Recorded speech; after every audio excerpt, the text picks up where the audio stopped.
So we also want to talk about graphing quadratic functions today. Okay, so a brief introduction to quadratic functions.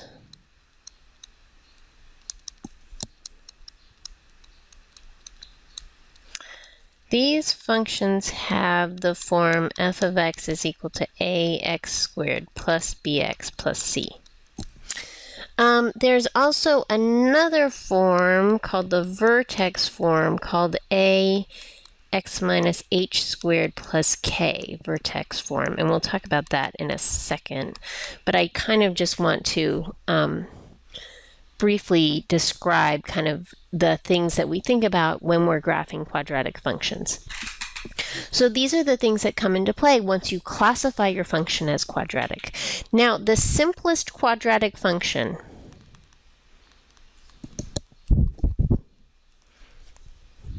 that you are probably familiar with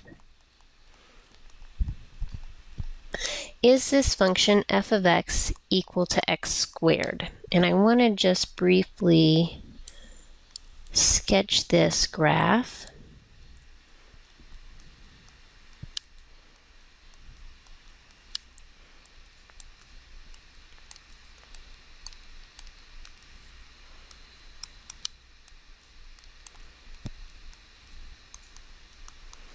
Okay, and then so that it has these points, and if we made a t-table, x, y, or f of x, and usually we would plug in the points. Let's say we'll just plug in -3, -2, -1. These will be really quick to plug in, and I'll just plug them into this function, and then I get kind of these points. Oh, I need one more on the y-axis, 9. So I have 3, 9, -2, 4, 1, 1, here, here, and up here again. So it looks, and you probably remember this, like a parabola, right? Do you remember the word parabola? So it looks like this. Probably depends on how long ago you did math, honestly.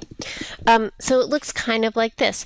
It turns out f of x, and I won't draw the whole thing, but if I put a negative in front of it, it looks exactly like this, except it's kind of turned upside down instead. Okay? So we get these two basic shapes, either kind of a bowl or a hill type shape. Okay. It turns out this point right here, 0, 0 on this graph, but it can move depending on this is the simplest one, is called the vertex. 0, 0. It turns out that it's probably the most important point in the whole graph of the quadratic equation. So it tells you, for example, here, if I just by looking at the graph, this quadratic is a polynomial, so it has domain -infinity to infinity. But the range of this starts down here at the vertex, and the y value of the vertex is 0, and it goes up to infinity. There is also a nice little thing right through here called a line of symmetry. It's a vertical line. I don't know if you remember the form for vertical lines, but so that's the line x is equal to 0. And about this, you get kind of this mirror imaging. You see this point over here, -1, 1, has a counterpart over here of 1, 1. This point over here, -2, 4, has a counterpart over here of 2, 4, right? So you get this mirror imaging across this y-axis. Okay, this is like the vertex is really important, and this line of symmetry, the symmetry of quadratics, is very, very important. The other thing that's important that we talk about is end behavior that has to show up in the complete graph, and that is either they both kind of go both straight up or both arms kind of straight down, right? They both keep increasing or they both keep decreasing. So down here is this decreasing version, right? If I get this negative, okay? Okay. So this is just the simplest one. We want to take a look at how to graph other ones. So to find this vertex, this very important point, I want to look for, it depends on which form I have. So if I have the vertex form, f of x is equal to a x minus h squared plus k, it turns out the vertex, this is why we call it the vertex form, is just this point h comma k. So for example, if I had a function f of x is equal to 3 x minus 1 squared minus 2, then this number here is h, and this number here is k. So h is equal to 1, k is equal to negative 2, and the vertex is 1, negative 2. Now you have to be careful because there's this minus sign up here in this original thing, which means that this x minus 1 means that h is actually a positive 1. So you just kind of maybe think of, a lot of people think of taking the negative of what's inside here, okay? This can be a really great place just to start off your graphing because it's such an important point. And what usually people do is if they're going to make a t-table, they will at least start with this vertex point, 1, negative 2, and then build in points on either side of 1, or if you're super confident, you just do one side and then you get the point on the opposite side using symmetry. So for example, let's say I use the point 0, which is to the left of 1. I expect the result to be the same at negative 1. Not at negative 1. Let's think about this graphically before I mess up how we're thinking.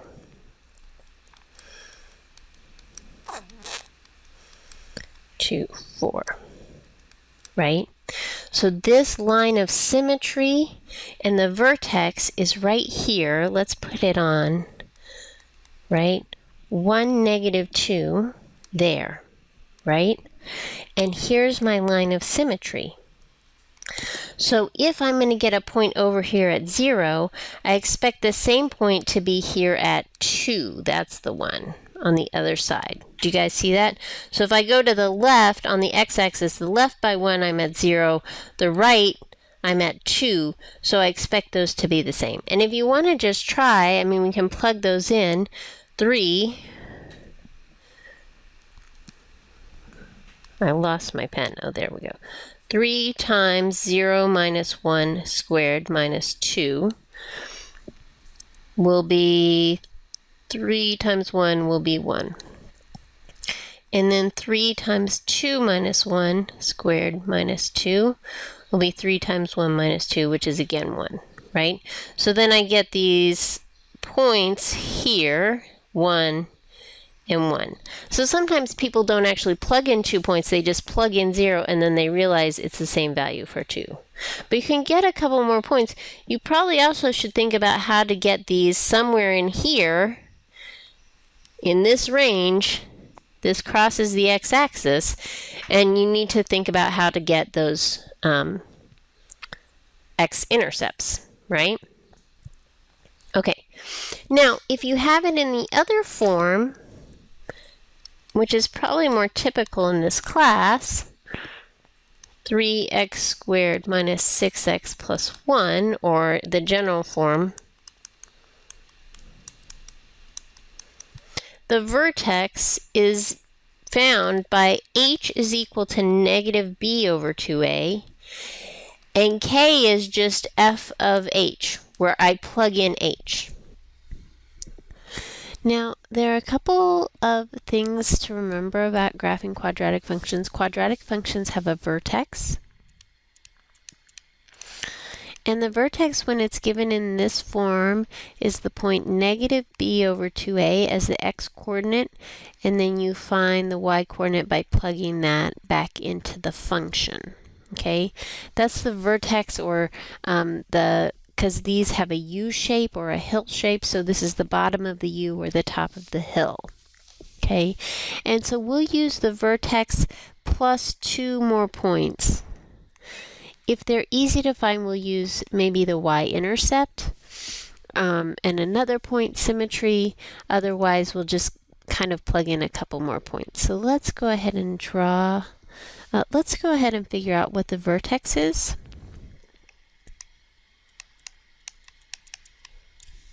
So I have negative b over 2a. In this case, negative, b is negative 6, and a is 3. So I should have 6 divided by a negative 6 divided by 6, which should give me a positive 1. Now, f of 1 to get the y value. This is the x value of the vertex, and here's the y value. F of 1, I plug 1 into this original function. 3 times 1 squared minus 6 times 1 plus 1. So I should get 3 minus 6 plus 1, negative 2. So my vertex is the point 1, negative 2. Okay? Now, I need a couple more points, or at least one more point, in order to graph this. One point that could work is the y-intercept.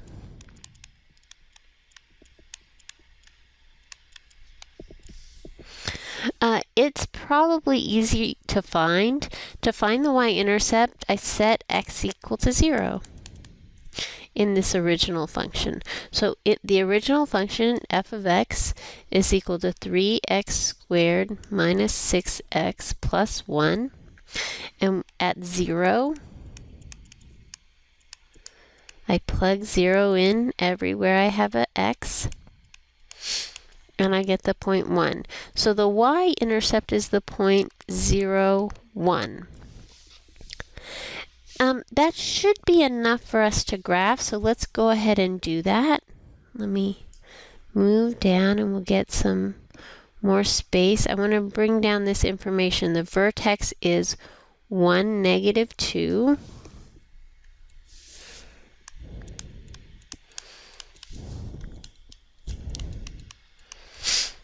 Y-intercept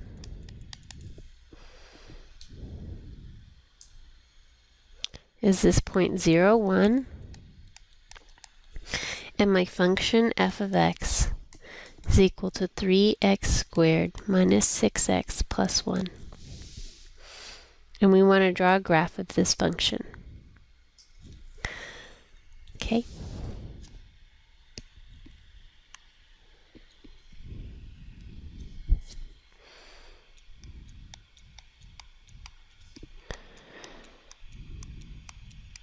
Again, please draw this on your paper. Please be neat about your work. Label all your axes, these little tick marks, so that when you're taking your exam, I know what you're trying to communicate to me. Graphs can help people understand information if they're clearly drawn or clearly displayed. So the vertex is at 1, negative 2. And then I have this other point, 0, 1, up here. Now, maybe you remember quadratic functions or parabolas have an axis of symmetry going through the vertex, which is here. So this means that about this vertical line, if I fold it in half, the function looks the same on either side. So I should get a mirror of this point 0, 1 on the other side of this line right here. And that gives me my 3 points, which then I'll kind of just draw in the shape of this quadratic function that looks like this. Okay? So something like this. You can get more points just by plugging in numbers. If you wanted to plug in 3 and negative 1, or just 3 and use symmetry, you could. Domain of this function, the domain of all quadratics, is minus infinity to infinity. The range we can see from this graph. So you can see the outputs here start here at a low point of -2 at the vertex and go up, because the range has to do with what y values this will take. There are no y values or outputs down here below -2. So in this case, range goes from -2 to infinity, and it includes the that vertex point. Now that's true for every parabola. It will go from the y coordinate of the vertex either up to positive infinity or down to negative infinity, depending on if this opens up or down. I want to remind you that we could kind of see it from the points that we got, that this opened up, but the other way that you can know that this is a bowl shape and not a hill shape is from this a value. When a is positive, you get this bowl shape like this, and when a is negative, you get this thing turned upside down into a hill or a U shape. So let's do one of those hill U shapes next, and we'll graph that so you can kind of see what's going on.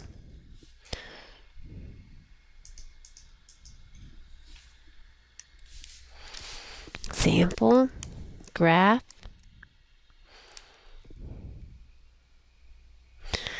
F of x is equal to -2x squared plus 6x minus 5.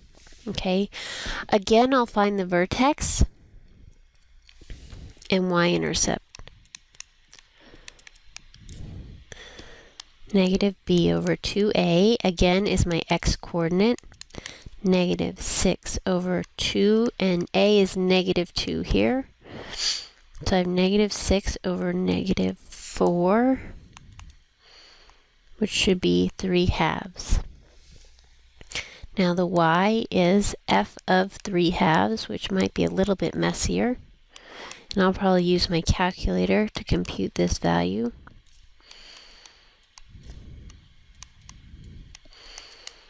So I'm going to put that into my calculator real quick. -2 3/2 squared plus 6 times 3/2 minus 5. And I get -1/2. So my vertex, I get 3/2 and -1/2. And let me come over and we'll do the y-intercept. Again, the y-intercept is f of 0, which should just be this constant term. If you do enough of these, you'll see. So this is the point 0, -5, because I plugged in 0 for x, right? So I get 0, -5. Okay, so let's scroll down and see if I have enough room to draw this right here. I think yes. Let me go ahead and I'll rewrite this function. -2x squared plus 6x minus 5. And you can see here, this a value is negative in this function. A is less than 0, so I expect the function to look like an upside down parabola, or to be a hill-shaped parabola.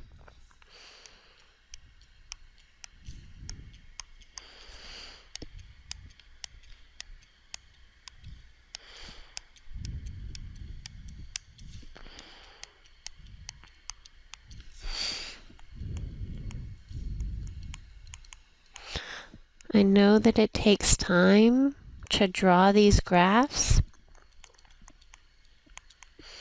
and to label everything.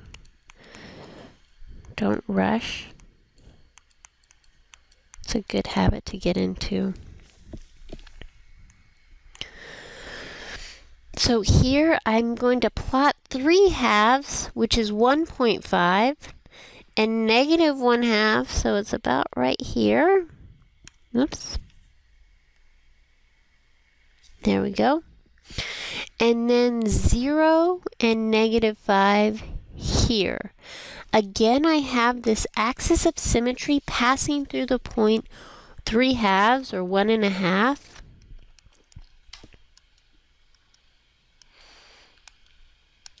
So in the point -5 is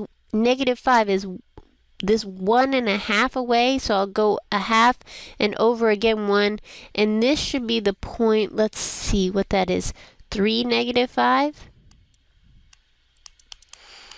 should be the point that's symmetric to the other point 0, -5. Okay, and then as I expected, this opens down. For all quadratics, domain is -infinity to infinity. You can see that algebraically as well from our algebraic tests. Remember, there's no denominators here with x's in them, so there couldn't be something that caused 0 in the denominator, and I don't have any square roots. So there's no limitations on the domain, and the range here starts at this point, the top point, and goes down in terms of y values.